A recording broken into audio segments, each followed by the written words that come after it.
This is KGW News at sunrise. This is a time where sweeping people, moving them out of their space could actually be deadly. Portland is putting a pause on homeless sweeps as the city deals with the hottest stretch of the year so far. Temperatures around the valley expected to hit 100 again today for the third day in a row. Yesterday topped out at 108 here in Portland. Those temperatures have already pushed people to rivers and local swimming holes. It is the perfect way to cool off, but we can't say it enough. Proceed with caution. Don't try to show off. That can lead to some problems. Yeah, problems local first responders have already seen enough of. And this morning, Sunrise photographer Eric Patterson live at the Clackamas County Fairgrounds in Canby. Look at those flashing lights. The fair kicks off later this morning. We'll have more on the Clackamas County Fair and the Canby Rodeo throughout the morning here on Sunrise. That looks so cool. Yeah, a lot of times the rodeo gets overlooked, but it is a two-part event out there. You've got the fair and you have the rodeo, so the fair does kick off, as you mentioned, later this morning. I'm going to say this. The fair is probably happy when they look ahead to this weekend's forecast because it's going to be a lot more manageable than today's. We're doing this in the temperature department, starting with today. So yesterday the heat peaked, 110 in Troutdale, by the way, 108, the warmest temperature ever in Portland in August, right? That was yesterday. Wow. We're not going to be that hot today, but we are off to a very warm start. It's a little hazy out there, too. Check this out. With 74 degrees at PDX, by the way. That's a number to keep in mind. The warmest overnight low in the month of August, 73. We did that last year. So we may wind up setting yet another record in terms of low temperatures that aren't all that low, right? We call those record warm minimums.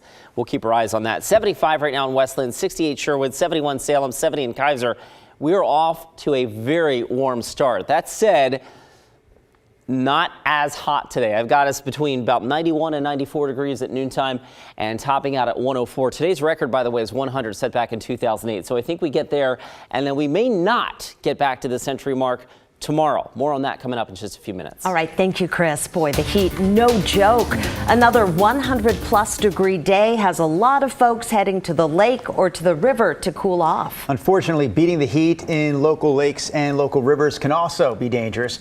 We've reported on 2 drownings over the last few days, one in Calais County, the other in Clackamas County. Devin Haskins joins us live from Clackamas County this morning with more on this. Devin?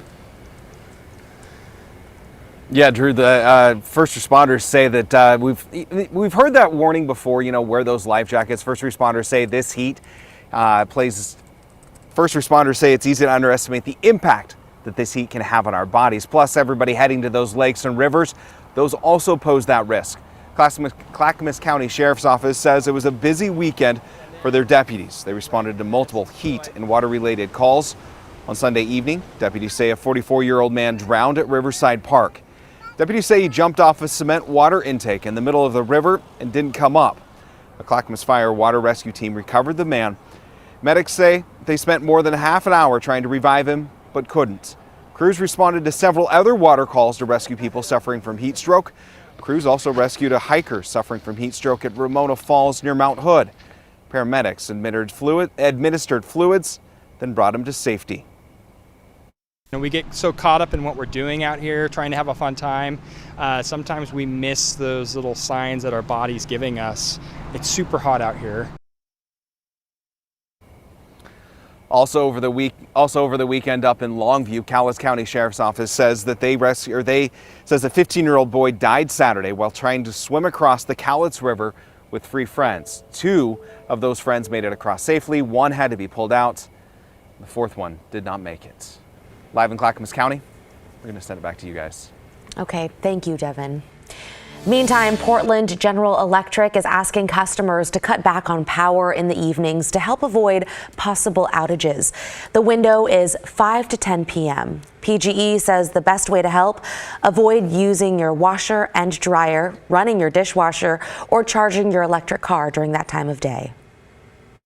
What is your outage plan if your power does go out? Do you know where the local cooling shelters are? Do you have friends or family that you can go stay with? Other general suggestions: remembering to turn off air conditioning if no one will be home for a long time, or keeping the thermostat set at a constant temperature if you do plan to come home soon. Also, don't worry about cooling off rooms that no one is using. The heat also affects people living on Portland streets. Mayor Ted Wheeler's office says the city won't sweep homeless camps during this heat wave. He also declared a state of emergency that runs through the end of the week.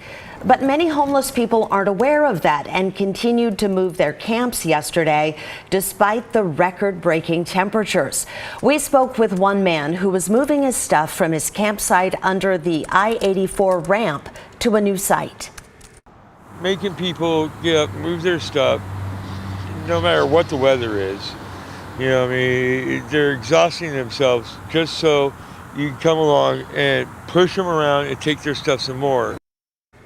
The mayor's office told KGW that the crews who normally clear camps are handing out water and other cooling supplies while temps are still high. Again, Mayor Wheeler's state of emergency ends Friday. Let's get you caught up now on 3 of the wildfires that are burning in Oregon. 2 of them are in Lane County, and they're both prompting evacuation orders. The first we're talking about here is the Lookout Fire. It's spreading fast in the Willamette National Forest. It's burning near the town of Blue River, just north of the Mackenzie River Highway. There are level 3 go now evacuation orders in place there. Mackenzie High School is a temporary evacuation point. The fire has already burned 1,200 acres, and Governor Tina Kotek has invoked the Emergency Conflagration Act to make more resources available. Southeast of Eugene, there are also go now evacuation orders in place because of the Bedrock Fire. This one is burning near the Bedrock Campground in the Fall Creek area. It's burned more than 22,000 acres and remains only 20% contained. Fire danger in the Willamette National Forest is labeled very high, and burning restrictions remain in effect. The Lane County Sheriff's Facebook page remains a great resource as far as evacuation orders are concerned. And in Clackamas County, the Blue Jay Fire is now under control. In fact, evacuation orders were lifted at 6 o'clock last night. This fire was burning on the west side of the Sandy River near Boring. According to the Sheriff's Office there in Clackamas County, fire risk is still extremely high. Now to the latest out of Maui, where at least 99 people are now confirmed dead, with close to 1,000 still missing after several wildfires broke out on the island. Maui's police chief says authorities have now searched just 20% of the destruction. He added the search is going slow because of the heat and rough terrain. Authorities are also worried about cancer-causing chemicals like asbestos and benzene floating in the air and melted into the ground. I don't know if it's ever going to be livable again. I don't know if we're going to, I mean, what's all this is like? Looks still smoldering. It's toxic or hazardous. So even boiled water in the surrounding area is unsafe to drink. Adding to the confusion and frustration, the main highway into Lahaina is shut down, leaving a risky cliff-sided back road as the only option. Nearly a week after the fires that caused billions of dollars in damage, now most still cannot survey the damage. You can help wildfire victims in Maui by donating to the KGW Northwest Response Fund. We've partnered up with the American Red Cross, who has volunteers on the island right now. Our viewers have already donated tens of thousands of dollars to the fund. Amazing. To donate, all you have to do is text the word FIRE to the number right there on your screen. That's 503-226-5088, and we'll text you right back with a link to donate. You can also give in person at any local U.S. bank. Thank you to everyone who has donated so far. All right, we do want to check back with Chris about our local situation. You know what, we were talking about the haze on that sky cam. Yeah. Is that from the smoke blowing Good up? bet. Yeah, in fact, I do have our smoke modeling. I can show you that, but more to Brenda's point, let's get you to the sky camera here. It's a pretty sunrise, also maybe a little bit ominous looking with that kind of haziness hanging over downtown Portland, right? You see the little sliver of brightness there on the horizon. Last check at PDX, by the way, it's 74, so we were off to a very warm start, and this speaks to the dangers of heat and high heat during the day and then not recovering at night. Usually lows get down into the low 60s this time of the year.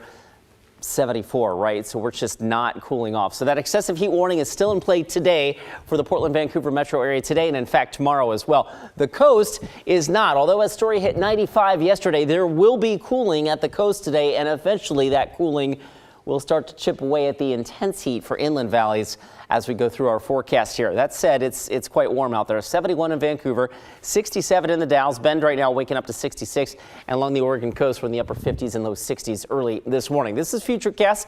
By lunchtime, temperatures probably inching up through the 90s. In fact, this is at 11:45. Our modeling suggesting 91 here in Portland, and then finishing off the day right around 103 or 104 in Portland today, which again would be another record high. But check this out. We're talking about 60s and 70s at the coast today. So that is a sign that the cooler air is going to start eroding this heat dome here that's in place over the northwest over the next couple of days, and the heat will begin to shift focus east of the Cascades. That said, it's going to be really hot in the valley and, of course, east of the Cascades tomorrow. We wake up to temperatures in the upper 60s tomorrow, and then Futurecast has us getting to or maybe just shy of 100 on Wednesday, and that will be the end of the really high heat. You'll see that reflected in our 7-day forecast here. Today's record high, as I mentioned, 100, set back in 2008. So it's pretty much a foregone conclusion that we're going to break that. Overnight lows tonight dip down into the upper 60s, we think. And then I've got Portland at 99 tomorrow, but regardless, it's still a pretty hot day on Wednesday before we chip away a little bit more on Thursday, and then back to our regularly scheduled, really nice, comfortable sunny weather heading into the upcoming weekend. All right, let's get you out the door, give you a live look at the roads right now. And the traffic coming in from Wilsonville. There's your I-5 commute down near Wilsonville Road. That's rolling right along. We'll switch gears real quick. We'll take you out to the Sunset, okay? Our camera's stuck, but I can promise you traffic is moving there as well. Guys, no crashes, no unexpected delays just yet.